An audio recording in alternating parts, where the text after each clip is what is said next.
The 2022 Apple Watch lineup has arrived and comes with some big changes, mostly thanks to the brand new Ultra model. But there's a lot to consider between the latest models and their predecessors. Last year, Apple used the same 64-bit dual-core processor in the Series 7 that launched in the Series 6, but with the updated S7 name.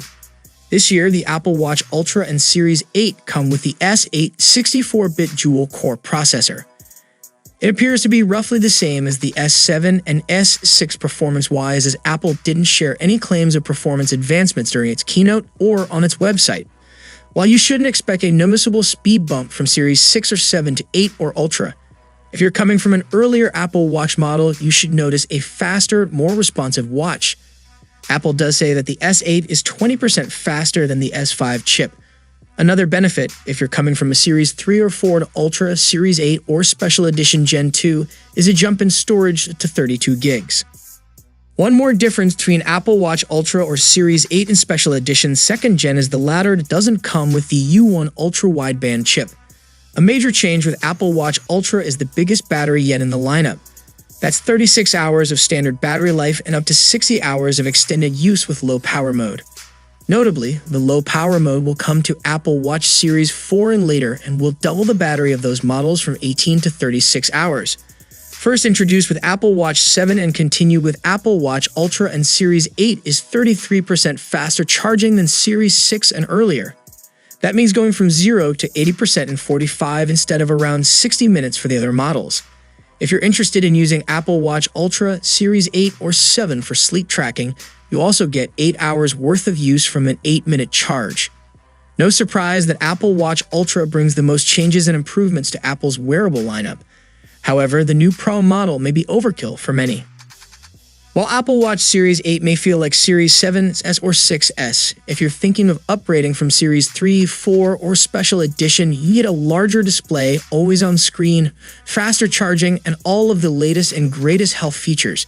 The difference between the watch screens is about more than size, though.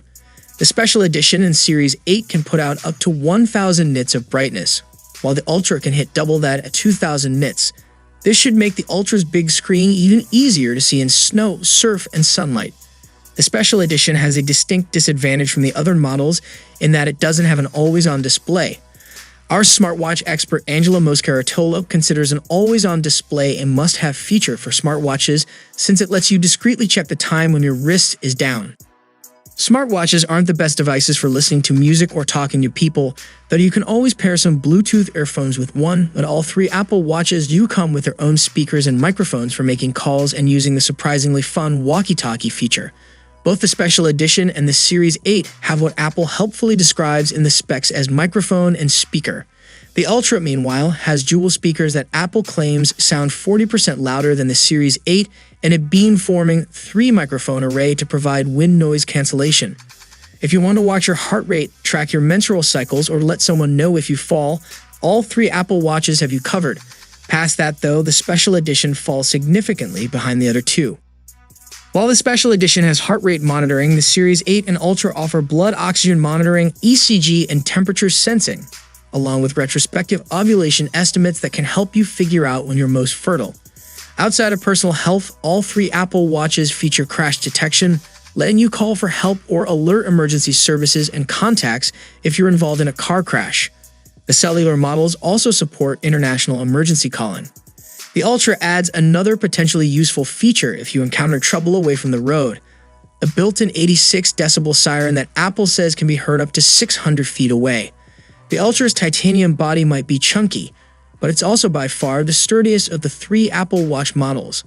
It's IP6X dust resistant, tested to military standard 810H, and has EN 13319 certification, with a recreational dive rating to 40 meters and water resistance to 100 meters.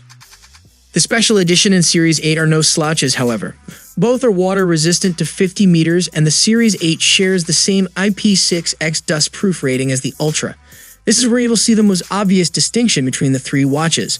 The Special Edition starts at $249 for the GPS-only model in 40mm or $299 for the GPS and cellular model in 40mm, with the 44mm versions adding another $30 to that. The Series 8 starts at $399 for GPS only or $499 for GPS and cellular at 41mm, again with a $30 premium for the larger 45mm size. That's for the aluminum versions at least. The stainless steel models only come in GPS and cellular, starting at $699. That might seem like a lot for a smartwatch, but the Apple Watch Ultra has it beat. It only comes in one size and only in GPS and cellular, and it costs $799. It seems pretty clear that Apple is setting 3 distinct tiers of Apple Watch for different types of users. The Series 8 is the standard Apple Watch, the feature-filled model for iPhone fans who want everything Apple can reasonably offer, but aren't extreme athletes or adventurers. The special edition is the introductory Apple Watch, aimed at children and older family members who might benefit from some of the features, but might be best served having their watches set up and monitored by family members. Meanwhile, the Ultra is the high-end Apple Watch that specifically targets divers, mountain climbers, cross-country runners, and other active users who will get the most out of those extra navigation and fitness features. Hope you enjoyed the video. Let me know your thoughts down below, and I'll see you guys in the next one. See you for the next time.